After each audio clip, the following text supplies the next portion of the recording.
बिस्मिल्लाहिर्रहमानिर्रहीम। अस्सलामु अलैकुम वरहमतुल्लाहि वबरकातुहू।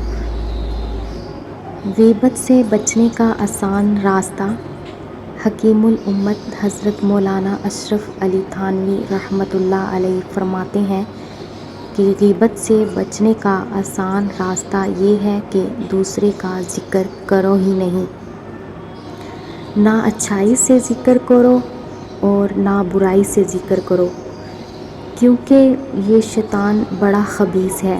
इसलिए कि जब तुम किसी का ज़िक्र अच्छाई से करोगे कि फ़लाँ शख्स बड़ा अच्छा आदमी है, इसके अंदर ये अच्छाई है, तो दिमाग में ये बात रहेगी कि मैं इसकी ग़ीबत तो नहीं कर रहा, बल्कि अच्छाई से इसका ज़िक्र कर रहा हूँ।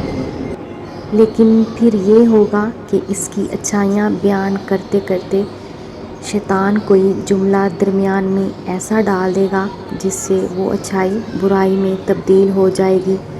मसलन वो कहेगा कि फ़लाँ शख्स है तो बड़ा अच्छा आदमी, मगर इसके अंदर फ़लाँ ख़राबी है।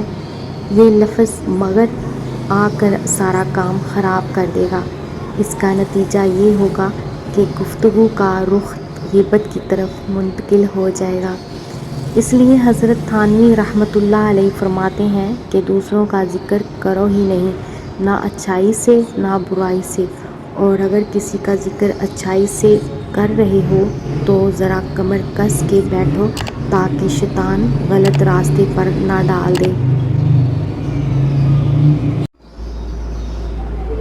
बिस्मिल्लाहिर्रहमानिर्रहीम। अस्सलामु अलैकुम वरहमतुल्लाहि वबरकातुहू। ग़ीबत से बचने का आसान रास्ता। हकीमुल उम्मत हज़रत मौलाना अशरफ अली थानवी रहमतुल्लाह अलैह फरमाते हैं कि ग़ीबत से बचने का आसान रास्ता ये है कि दूसरे का ज़िक्र करो ही नहीं। ना अच्छाई से ज़िक्र करो और ना बुराई से ज़िक्र करो, क्योंकि ये शैतान बड़ा ख़बीस है।